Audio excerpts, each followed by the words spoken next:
Hi, Broody. Here's Dr. Leo and Yellow Duck and Snodgrass, and we're all here having decided that the best way we could think of sending you a birthday card was to read another chapter of Winnie the Pooh to you, because we know that today you turned 5. Quite remarkable. And the chapter we're going to read today is called... Oops, I almost got the wrong chapter already. We're doing chapter 4, in which Eeyore loses a tail and Winnie the Pooh finds one. Wow. Now that we've got the right spot in the book, we'll just go right on ahead. The old gray donkey, Eeyore, stood by himself in a thistly corner of the forest, his front feet well apart, his head on one side, and thought about things.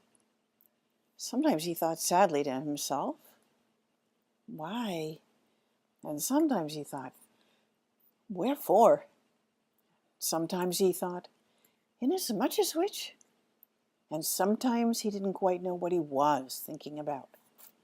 So when Winnie the Pooh came stumping along, Eeyore was very glad to be able to stop thinking for a little in order to say, "How do you do?"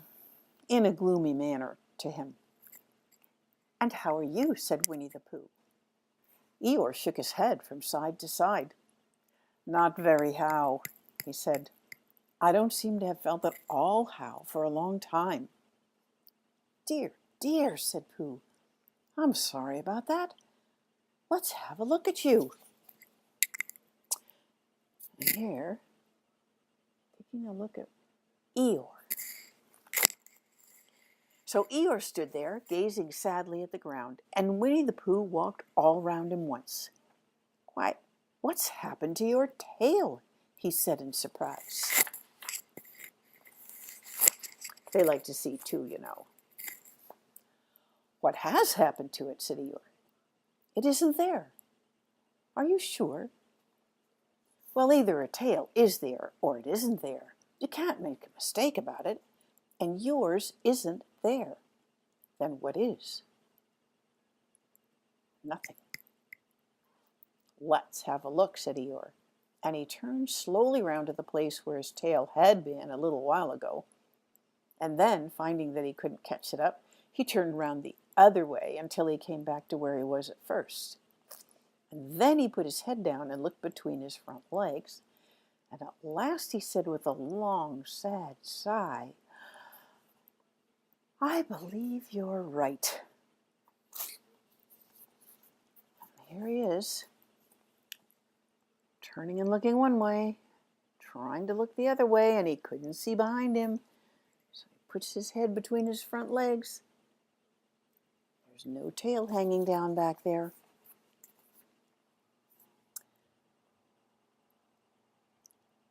"Of course I'm right," said Pooh.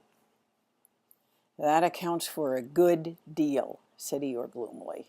"It explains everything. No wonder." "You must have left it somewhere," said Winnie the Pooh. "Somebody must have taken it," said Eeyore. "How like them," he added after a long silence. Pooh felt that he ought to say something helpful about it, but didn't quite know what. So he decided to do something helpful instead. "Eeyore," he said solemnly, "I, Winnie the Pooh, will find your tail for you." "Thank you, Pooh," answered Eeyore. "You're a real friend," said he. "Not like some," he said.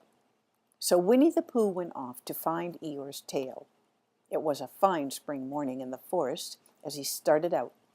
Little soft clouds played happily in a blue sky, skipping from time to time in front of the sun as if they had come to put it out, and then sliding away suddenly so that the next might have his turn. Through them and between them the sun shone bravely, and a copse, which had worn its furs all the year round, seemed old and dowdy now beside the new green lace which the beeches had put on so prettily. Through copse and spinney marched Bear, down open slopes of gorse and heather, over rocky beds of streams, up steep banks of sandstone, into the heather again, and so at last, tired and hungry, to the 100-acre wood. For it was in the 100-acre wood that Owl lived. And if anyone knows anything about anything, said Bear to himself, it's Owl who knows something about something. Or my name's not Winnie the Pooh. Which it is, he added, so there you are. Owl lived at the Chestnuts, an old-world residence of great charm. And you can see that's quite charming, which was grander than anybody else's, or seemed so to Bear, because it had both a knocker and a bell pull. Underneath the knocker there was a notice which said, "Please ring if an answer is required." Underneath the bell pull there was a notice which said, "Please knock if an answer is not required." These notices had been written by Christopher Robin, who was the only one in the forest who could spell. For Owl, wise though he was in many ways, able to read and write and spell his own name W-O-L, which, by the way, would sound like wall.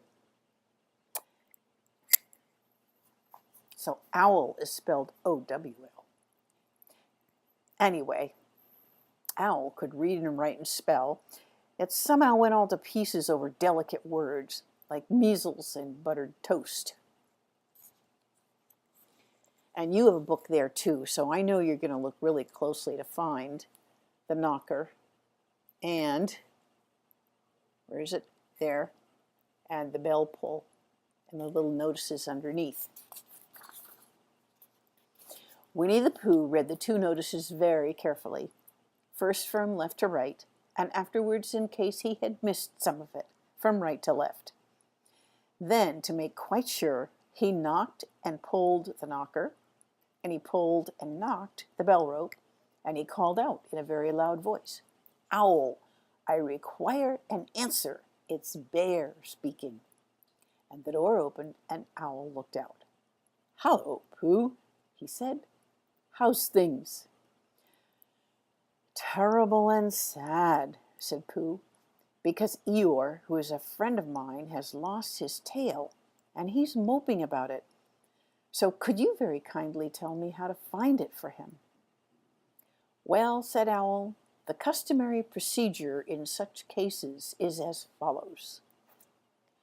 "What does crustamony proceed cake mean?" said Pooh, "for I am a bear of very little brain, and long words bother me." "It means the thing to do." "As long as it means that, I don't mind," said Pooh humbly. "The thing to do is as follows.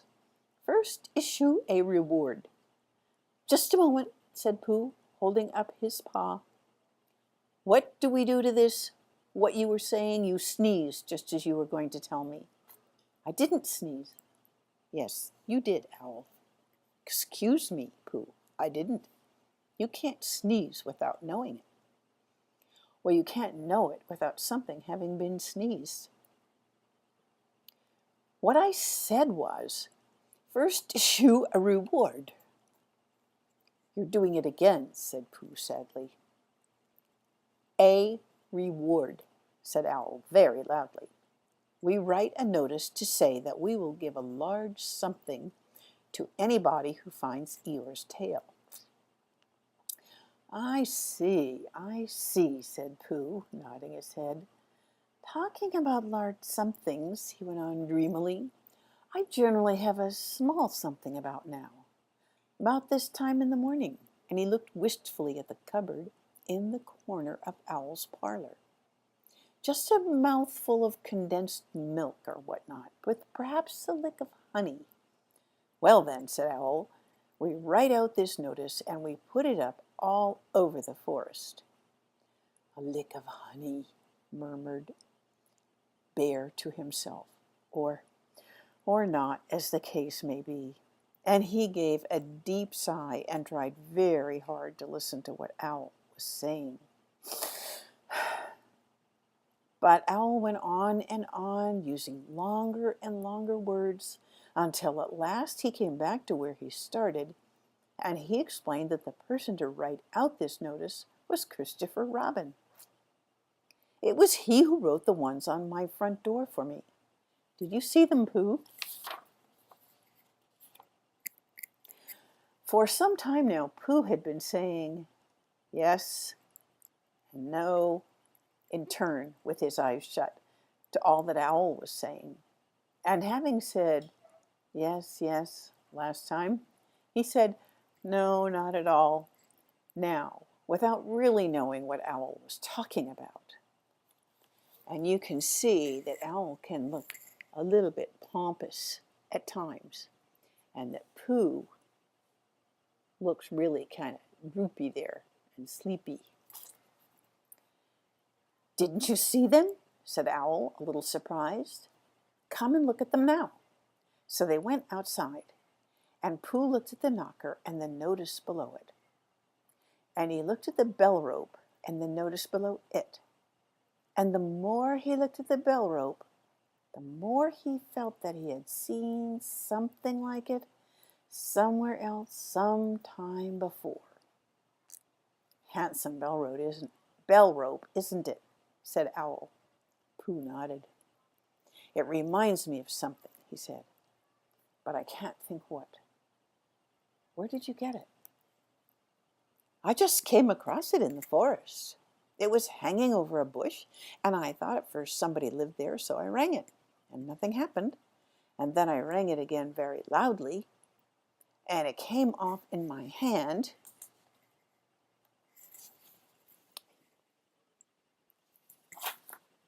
And as nobody seemed to want it, I took it home, and Owl, said Pooh solemnly, you made a mistake. Somebody did want it. Who? Eeyore, my dear friend Eeyore. He was fond of it. Fond of it? Attached to it, said Winnie the Pooh sadly. So with these words he unhooked it and carried it back to Eeyore. And when Christopher Robin had nailed it on in its right place again, Eeyore frisked about the forest, waving his tail so happily that Winnie the Pooh came over all funny and had to hurry home for a little snack of something to sustain him.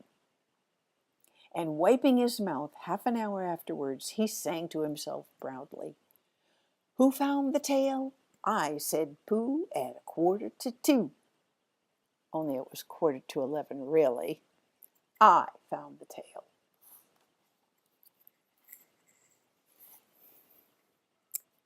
And there's Christopher Robin putting Eeyore's tail back on, and Eeyore being about as happy as I've ever seen Eeyore. That's the end of our story. Next time, we're going to read chapter 5, in which Piglet meets a heffalump. And I know that with all the zoos you've been to, Brody, you have never seen a heffalump. And even if you go to a brand new zoo tomorrow, there won't be a heffalump there. So you'll have to be listening to the next chapter to find out what is a heffalump.